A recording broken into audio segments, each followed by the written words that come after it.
एक ऐसा शख्स जिसके पास न कोई टीवी चैनल है, न कोई राजनीतिक पार्टी और न ही कोई सरकारी ओहदा। फिर भी जब उसकी एक वीडियो यूट्यूब पर अपलोड होती है तो सिर्फ कमेंट्स ही नहीं भरते, बल्कि सोशल मीडिया, टीवी डिबेट्स और राजनीतिक गलियारों तक उसकी बात पहुंच जाती है। हजारों किलोमीटर दूर जर्मनी के एक छोटे से कमरे से रिकॉर्ड होने वाली उसकी वीडियो करोड़ों लोग देखते हैं। कुछ लोग उन्हें इस दौर की सबसे जरूरी डिजिटल आवाज मानते हैं, जबकि दूसरे उन पर प्रोपेगेंडा, पक्षपात और एक तरफा नैरेटिव फैलाने के आरोप लगाते हैं। लेकिन अगर हम पसंद और नापसंद को एक तरफ रख दें तो एक सवाल फिर भी बच जाता है। आखिर ध्रुव राठी ने वो कैसे कर दिखाया जो बड़े बड़े मीडिया हाउस भी नहीं कर सके? क्या उनकी कामयाबी सिर्फ रिसर्च का नतीजा है, या फिर इसके पीछे यूट्यूब एल्गोरिदम, इंसानी मनोविज्ञान और डिजिटल स्टोरी टेलिंग का ऐसा मेल छिपा है जिसे बहुत कम लोग समझ पाते हैं? आज की इस डॉक्यूमेंट्री में हम किसी को हीरो या विलेन बनाने नहीं आए, हम सिर्फ इस पूरे सिस्टम को समझने आए हैं। और यकीन मानिए, जब तक ये वीडियो खत्म होगी शायद आप YouTube को पहले जैसी नजर से कभी ना देख पाए। हर बड़ी कहानी की तरह इस कहानी की शुरुआत भी बहुत आम थी। साल 2014। उस समय भारतीय यूट्यूब का माहौल बिल्कुल अलग था। Technology review, comedy video, pranks और एंटरटेनमेंट कंटेंट सबसे ज्यादा देखा जाता था। राजनीतिक डॉक्यूमेंट्री या विस्तार से समझाने वाले वीडियो का चलन लगभग न के बराबर था। इसी दौर में एक इंजीनियरिंग का छात्र अपने ट्रैवल और पर्यावरण से जुड़े वीडियो अपलोड कर रहा था। शुरुआत में उन वीडियो पर ज्यादा व्यूज नहीं आते थे, लेकिन धीरे धीरे उन्होंने एक बात नोटिस की। इंटरनेट पर जानकारी की कमी नहीं थी, कमी थी उस जानकारी को आसान भाषा में समझाने वालों की। यहीं से उनके कंटेंट की दिशा बदलनी शुरू हुई। ट्रैवल से करंट अफेयर्स तक और करंट अफेयर्स से राजनीति तक। यह फैसला सिर्फ कंटेंट बदलने का नहीं था, बल्कि उनकी पूरी डिजिटल पहचान का टर्निंग पॉइंट बन गया। अक्सर लोग समझते हैं कि वायरल होने के लिए सिर्फ विवादित विषय चाहिए, लेकिन असल में विवाद सिर्फ क्लिक दिलाता है, भरोसा ही दर्शकों को बार बार वापस लेकर आता है। और यहीं ध्रुव राठी का मॉडल दूसरे क्रिएटर्स से अलग नजर आता है। उनकी वीडियो में एक खास पैटर्न दिखाई देता है।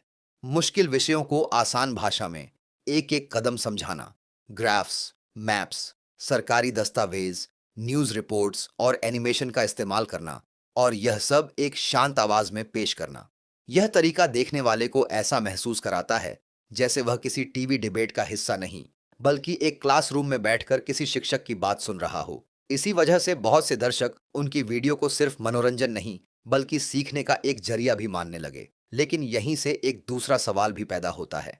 क्या आसान तरीके से समझाने का मतलब हमेशा पूरी तस्वीर दिखाना भी होता है, या फिर हर क्रिएटर की तरह यहां भी जानकारी चुनने की एक प्रक्रिया होती है? इसी सवाल ने ध्रुव राठी को सिर्फ एक यूट्यूबर नहीं, बल्कि एक राष्ट्रीय बहस का केंद्र बना दिया। और इसी सवाल का जवाब हम अगले भाग में खोजने की कोशिश करेंगे। क्या वाकई बिना झूठ बोले भी किसी खास नैरेटिव को बनाया जा सकता है? और अगर हां, तो यूट्यूब का एल्गोरिदम उस नैरेटिव को करोड़ों लोगों तक कैसे पहुंचाता है? अब बात करते हैं उस हिस्से की जहां से ध्रुव राठी को लेकर सबसे ज्यादा बहस शुरू होती है। हर डॉक्यूमेंट्री, हर न्यूज रिपोर्ट और हर यूट्यूब वीडियो में एक बात समान होती है। दुनिया की हर जानकारी को एक ही वीडियो में दिखाना संभव नहीं होता। हर क्रिएटर को यह तय करना पड़ता है कि क्या शामिल किया जाएगा और क्या नहीं। यही वह प्रक्रिया है जिसे लेकर ध्रुव राठी पर सबसे ज्यादा आलोचना होती है। उनके आलोचकों का कहना है कि कई वीडियो में उन रिपोर्ट्स, उदाहरणों और तथ्यों को ज्यादा महत्व दिया जाता है जो उनके मुख्य तर्क का समर्थन करते हैं। वहीं उनके समर्थकों का मानना है कि वे सिर्फ उन सवालों को उठाते हैं जिन्हें मुख्यधारा का मीडिया लंबे समय तक नजरअंदाज करता रहा। यहां एक बात समझना बहुत जरूरी है। एक ही मुद्दे को दो लोग दो बिल्कुल अलग नजरियों से देख सकते हैं, और कई बार दोनों के पास अपनी बात को सही ठहराने के लिए ठोस तर्क भी होते हैं। इसीलिए किसी भी राजनीतिक या सामाजिक विषय को समझने के लिए सिर्फ एक क्रिएटर पर निर्भर रहना, चाहे वह कोई भी हो, सबसे बेहतर तरीका नहीं माना जा सकता। अलग अलग भरोसेमंद स्रोतों से जानकारी लेना हमेशा ज्यादा संतुलित तस्वीर पेश करता है। लेकिन कहानी यहीं खत्म नहीं होती। अब एंट्री होती है उस खिलाड़ी की जो कभी कैमरे के सामने दिखाई नहीं देता। YouTube algorithm. एल्गोरिदम का काम यह तय करना नहीं होता कि कौन सही है और कौन गलत। उसका सिर्फ एक मकसद होता है, आपको ज्यादा से ज्यादा समय तक अपने प्लेटफॉर्म पर बनाए रखना। अगर आप लगातार एक ही तरह का राजनीतिक कंटेंट देखते हैं तो एल्गोरिदम यह समझने लगता है कि शायद आपको इसी तरह की वीडियो पसंद है। इसके बाद धीरे धीरे आपके सामने आने वाली सिफारिशें भी उसी दिशा में बढ़ने लगती हैं। इसी प्रक्रिया को कई शोधकर्ता इको चैम्बर या फिल्टर बबल कहते हैं। यानी धीरे धीरे आपको वही विचार और वही नजरिया ज्यादा दिखाई देने लगता है जिससे आप पहले ही जुड़ चुके होते हैं। इसका मतलब यह नहीं कि दूसरी राय मौजूद नहीं है, बल्कि एल्गोरिदम उसे आपके सामने कम लाता है। और यह सिर्फ ध्रुव राठी के साथ नहीं होता, यह लगभग हर राजनीतिक क्रिएटर, हर न्यूज चैनल और हर सोशल मीडिया प्लेटफॉर्म पर किसी न किसी रूप में देखा जा सकता है। अब सवाल यह है, आखिर करोड़ों लोग उनकी वीडियो देखते ही क्यों हैं? इसका जवाब सिर्फ राजनीति नहीं है। जवाब है प्रेजेंटेशन। रिसर्च को व्यवस्थित तरीके से पेश करना, मुश्किल जानकारी को आसान भाषा में समझाना, और सबसे बढ़कर स्टोरी टेलिंग। इंसानी दिमाग सिर्फ तथ्यों को याद नहीं रखता, बल्कि कहानियों को ज्यादा याद रखता है। जब आंकड़ों को संदर्भ, क्रम और भावनात्मक जुड़ाव के साथ पेश किया जाता है तो उनका प्रभाव कई गुना बढ़ जाता है। और शायद यही ध्रुव राठी की सबसे बड़ी ताकत है। चाहे कोई उनसे सहमत हो या असहमत, उन्हें नजरअंदाज करना आसान नहीं है। तो फिर आखिर ध्रुव राठी हैं क्या?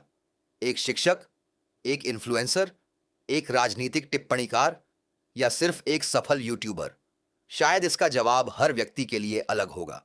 लेकिन एक बात से इनकार करना मुश्किल है, उन्होंने डिजिटल मीडिया की भाषा को समझा, दर्शकों की मनोविज्ञान को समझा, और यूट्यूब के इस विशाल इकोसिस्टम में अपनी एक अलग पहचान बना ली।